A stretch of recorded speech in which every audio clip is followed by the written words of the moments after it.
¿Qué tal, chicos? ¿Cómo están? Bienvenidos. El día de hoy vamos a abordar nuestra clase número 14, que sería prácticamente la última clase de esta materia, que es computación, y posteriormente viene su evaluación final. Para cerrar lo referente a la materia de computación, el día de hoy vamos a abordar el tema de navegadores. Vamos a estudiar cómo funcionan, qué son y qué tipos de navegadores hay en el mercado. A continuación vamos a proyectar las diapositivas para que podamos comenzar con la clase. Pues bien, entonces vamos a abordar el tema de navegadores.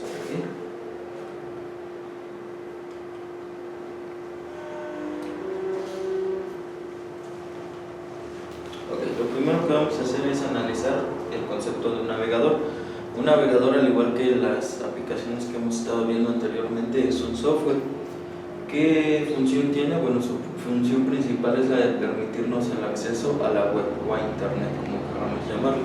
Lo que hace es interpretar la información de distintos tipos de archivos. Desde luego que cuando navegamos en internet podemos ver distinto tipo de contenido, ya sea de texto, video, audio, imagen, etc. Estos pueden ser visualizados porque el navegador lo que hace es decodificarnos el contenido que obtuvo de un servidor, pero ahorita vamos a ver cómo funciona la comunicación de navegador a servidor y lógicamente terminando con el usuario. ¿Cómo funciona? Pues bien, la comunicación que existe entre el servidor web, es decir, aquel que aloja la información de la página que estemos visitando, y el navegador, que va a depender cuál estemos utilizando, ahorita vamos a ver cuáles existen, se realizan mediante un protocolo de comunicación HTTP, ¿okay? Que es el protocolo que ya habíamos analizado anteriormente, que es para transferencia de archivos. ¿Okay? La función principal de nuestro navegador es descargar los documentos o el contenido que nosotros estemos consultando. El navegador los descarga y nos lo muestra en una pantalla. ¿Okay? Dicho de otra forma, lo solicita el servidor, lo trae a nosotros y nos lo muestra en la pantalla de nuestra computadora. Ok, ahora vamos a ver los principales navegadores que existen en el mercado. El orden en el que los vamos a ir viendo es del más popular o el más utilizado hasta el menos popular o el menos usado. ¿Ok? El primero en la lista y más utilizado es Google Chrome. ¿Ok? Fue lanzado en el año del 2008 y está desarrollado por la empresa Google. ¿Cuáles son las principales características de este navegador? Bueno, que es un navegador rápido y también es un navegador sencillo. Por sencillo se entiende que es intuitivo, es decir, es sencillo o fácil de usar, no que el navegador sea muy simple y no tenga muchas funciones de operatividad. Al contrario, es un navegador muy completo, pero es muy simple en cuanto a su uso, por lo tanto se dice que es intuitivo. Otra de las características de este navegador es que tiene actualizaciones automáticas, lo que hace que también sea un navegador seguro. Si bien se actualiza en cuanto a la interfaz y las cuestiones gráficas, lo que nosotros podemos ver en la pantalla, también se actualiza en cuanto a cuestiones de seguridad. Y como las actualizaciones son automáticas y son periódicas, entonces este navegador es muy seguro. Desde luego hay diferentes opciones de personalización del navegador, es altamente personalizable. Dentro del mismo navegador y sus configuraciones trae la opción de agregar temas, ¿okay? Para poder nosotros tener una personalización de nuestro navegador y que este se vea pues, a nuestro gusto. Luego, como les dije, este es el navegador Google Chrome, el más utilizado, ¿vale? Sería el número 1. Vamos con el siguiente. El siguiente navegador en la lista de los más usados o los más comerciales es Mozilla Firefox. ¿Okay? Mozilla es un navegador bastante confiable, es veloz y es sencillo también en su interfaz, es muy sencillo de utilizar. Lógicamente no se refiere a la complejidad del navegador en cuanto a sus componentes, porque sí es un navegador muy completo, nos permite visualizar prácticamente cualquier contenido en internet. Es sencillo en cuanto a su uso. Este navegador fue lanzado en 2003, es relativamente más antiguo que el Google Chrome y tiene una característica muy particular, que es navegador de software libre, ¿sí? Es decir, es gratuito. Y otra, aquí nos comenta que es sin fines de lucro, y otra característica es que este navegador es editable, es decir, cualquiera con los conocimientos necesarios en informática puede crear su propia versión de Firefox, porque este es software libre, es decir, podemos tener acceso a los códigos del navegador y podemos nosotros configurarlo y podemos agregar más características, quitar algunas características, en fin, crear nuevas versiones o personalizaciones de este navegador. Este navegador surge por la necesidad de tener un navegador confiable y que también pudiésemos nosotros quitar algunos aspectos que en ese entonces, cuando fue lanzado, estaban restringidos por los navegadores que ya existían en el mercado y existía un monopolio. Por lo tanto surgió Firefox. También es un navegador muy personalizable, trae diversos temas ya precargados y podemos nosotros personalizar la interfaz, ver los colores que queramos ver y componentes, agregar y quitar componentes de nuestro navegador. Este es el segundo en la lista, el segundo más utilizado. Posteriormente está el navegador Opera. Se dice que el navegador Opera es el navegador alternativo por excelencia, es decir, quien no utiliza Google Chrome y no utiliza Firefox, muy probablemente en su computadora tenga instalado Opera, ¿okay? Es la tercera opción, digamos, es como que el tercero más comercial o el más popular. ¿Por qué es popular? Bueno, porque fue utilizado en teléfonos móviles. Antes de que surgieran los sistemas operativos de teléfonos inteligentes como los que conocemos actualmente, Android, iOS, para los Mac o para los iPhone, se trabajaba el sistema operativo de los teléfonos móviles con aplicaciones Java, y ahí es donde entraba Opera. Era un navegador que estaba programado en ese lenguaje, en Java, y podía ser utilizado en teléfonos móviles, que les repito, no existían todavía los teléfonos con sistemas operativos como ahorita, como son Android y los de iPhone, ¿okay? Este navegador fue desarrollado en Noruega y también es un navegador sin fines de lucro, ¿okay? No tiene costo alguno la descarga ni demás. No hay que comprar nada, únicamente se descarga y se instala. Es un navegador bastante veloz porque es muy sencillo, ¿okay? No tiene tantos componentes agregados dentro de su programación, por lo tanto lo hace un navegador súper ligero y es muy veloz. También es personalizable, lo que quiere decir que podemos quitar y agregar nosotros componentes a nuestro navegador, y también personalizable en el sentido gráfico, ¿okay? Tiene otra opción que también la tienen los navegadores que vimos anteriormente, como fue Firefox y Google Chrome, pero que digamos que estos fueron los pioneros en cuanto a esta opción, que es la opción de estante o de ventanas, que nos muestra las páginas que hemos visitado con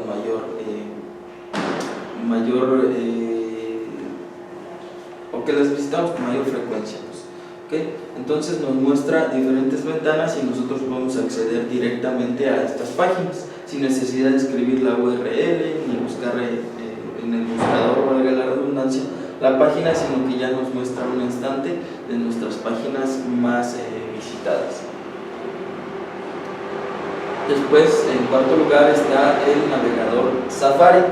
Safari, si escuchamos Safari, rápidamente asociamos a este navegador con Mac, ya que fue creado inicialmente en específico para este tipo de equipos, los que utilizaban el sistema operativo iOS y que estaban, más bien que eran de la marca Mac. En 2008 salió la versión para Windows. Ya existe una versión que podemos utilizar en nuestro sistema operativo Windows. Sin embargo, es muy conocido Safari por ser el navegador por default de las computadoras Mac. Tiene pocas actualizaciones, lo que lo hace un navegador no tan seguro, ya que constantemente surgen nuevos archivos de malware o de virus, como queramos conocerlo, que hace nuestra navegación en este navegador no tan segura como lo es en los primeros dos, que es Google Chrome y Firefox, que tienen actualizaciones muy constantemente. entonces lo hace un navegador más seguro con respecto a Safari. Safari no es tan seguro. Lo que sí es que es un navegador estable, es decir, la velocidad de transferencia de datos es muy estable, rara vez se cae y rara vez se alenta también este navegador, por lo que podríamos decir que es un navegador bastante eficiente. Y por último en la lista está Internet Explorer. Internet Explorer fue el primer navegador que salió al mercado y por lo general cuando nosotros instalamos un sistema operativo está por default, viene de manera predeterminada instalado el navegador Internet Explorer. Ya posteriormente nosotros podemos instalar cualquiera de los anteriores, pero por default nos va a venir instalado Internet Explorer. ¿Okay? ¿Cuál es la causa por la que Internet Explorer no es tan popular o por la que no es tan utilizado, a pesar de que viene predeterminado en nuestro sistema operativo? O bien se desinstala si lo permite, o bien no se utiliza, porque arrastra fallos de sus primeras versiones. Y estos fallos lo que provocan es que tengamos un navegador bastante lento. De hecho, es el más lento de todos los navegadores que vimos en la lista. Entonces Internet Explorer no es como que la primera opción para poder navegar, aparte de que tiene también problemas de compatibilidad con ciertas páginas y de que la carga de archivos es bastante lenta. ¿Okay? Y lo más importante, o más bien la falla más notable, es que tiene graves problemas de seguridad. De hecho, si navegamos en cualquiera de los anteriores, no es tan común o tan probable que obtengamos un archivo de malware o un virus como si lo es navegar en Internet Explorer, porque su interfaz es muy vulnerable. Entonces generalmente los que se dedican a introducir los virus en la red pues utilizan Internet Explorer por su vulnerabilidad. Ahora bien, ya analizamos los navegadores. Ahora vamos a hablar acerca de los tipos de navegación. Si bien entramos nosotros a un navegador y podemos buscar cualquier página, existen tipos de navegación o modos de entrar al navegador. Antes de analizar eso, vamos a ver de manera rápida cómo funciona el protocolo para poder nosotros navegar en Internet. Lo primero que tenemos aquí es la interfaz con el usuario. ¿Okay? Entonces tenemos al navegador y el usuario lógicamente hace una consulta. Una vez que el usuario hace una consulta, existe una interpretación de protocolo de Internet, del IP que ya habíamos visto anteriormente, del usuario y del servidor. Existe una comunicación, recuerden siempre, entre usuario y servidor. Las respuestas siempre se dan en el puerto 21. ¿Okay? Las respuestas para las consultas. Posteriormente viene el proceso de transferencia de datos de usuario. Una vez que realizamos la consulta, el servidor consulta en su sistema de archivos y lo envía a nuestro sistema de archivos. Este proceso de transferencia de datos, el DTP, se hace de servidor a usuario, lógicamente, y para su funcionamiento se utiliza el puerto 20 generalmente en modo estándar. Y es así como nosotros entonces hacemos una consulta, la decodifica o la interpreta el protocolo o el navegador y descarga la información y nos la muestra en nuestra pantalla. Ahora vamos a ver los tipos de navegación. Si recuerdan, ya habíamos hablado acerca del protocolo HTTP, que es básicamente el protocolo por default para navegar en Internet, es el que utilizan los navegadores para la transferencia de archivos. Sin embargo, existe también el HTTPS, que básicamente es protocolo HTTP, pero seguro. ¿Qué sucede? Que en el HTTP es probable o sí es posible que pueda sernos robada información. Cuando nosotros navegamos sobre todo en sitios que nos piden a nosotros agregar una contraseña o que tenemos un usuario y una contraseña.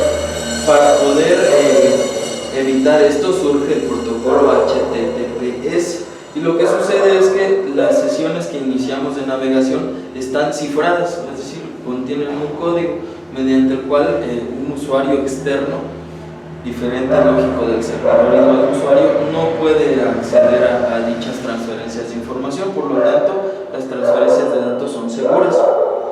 Les repito, esto sucede cuando nosotros ingresamos a alguna página o algún sitio que nos solicita un usuario y una contraseña.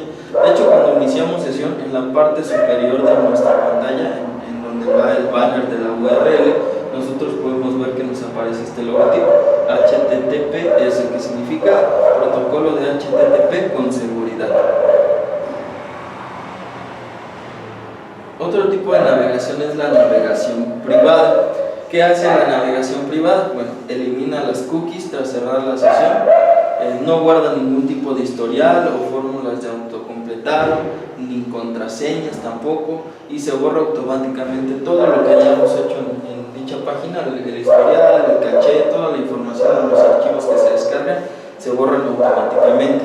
Para poder acceder a la navegación privada, pues únicamente tenemos que irnos a la configuración de nuestro navegador y seleccionar navegación privada, y podemos iniciar una sesión en modo privado. Ojo, esta navegación privada no está exenta de rastreo, es decir, independientemente de que se eliminen las cookies, se eliminan los formularios, el historial, las contraseñas, de todos modos queda registro de nuestras visitas en las páginas de internet, esto mediante la IP de nuestro equipo. Por lo tanto, esta navegación privada no es tan privada en sí, lo único que hace es no dejar huella de los sitios que visitamos, pero sí deja rastro del equipo que visitó esos sitios, por lo tanto sí es rastreable. Pero existe también otro tipo de navegación, que es la navegación anónima. ¿Cómo funciona la navegación anónima? Bueno, pues tenemos acá nuestro ordenador o nuestra computadora y el ordenador del internet como tal, el World Wide Web. Y para que, digamos, que nosotros quedemos ocultos del internet, se utiliza un intermediario que es un servidor proxy. El servidor proxy básicamente lo que hace es filtrar nuestras peticiones o filtrar nuestras consultas en internet. ¿Qué sucede? Yo en el ordenador hago una consulta en Google, por ejemplo, de Facebook, la recibe el servidor proxy, y el servidor proxy es quien hace la consulta a internet. Por lo tanto, para internet el que está realizando la consulta es el servidor de proxy. Por lo tanto, la IP que puede ver el servidor de internet es la IP del proxy, no la IP de nuestra computadora. Digamos que es la manera más cercana que existe de estar totalmente anónimo o de manera oculta en cuanto a la navegación de internet. ¿Para qué es útil la navegación anónima? Bueno, pues existen usuarios que acceden a sitios que son de contenido inapropiado o que son de contenido ilegal. Entonces, generalmente este tipo de usuarios son los que utilizan un servidor proxy para poder navegar. Okay. Con eso finalizaría la presentación. Les deseo una excelente semana. En la plataforma van a encontrar sus tareas, y para la siguiente sesión pues lógicamente sería su evaluación. Les recomiendo por ahí consultar el material de apoyo, ya que de ahí va a salir toda la evaluación. Que tengan excelente día, nos vemos hasta la próxima.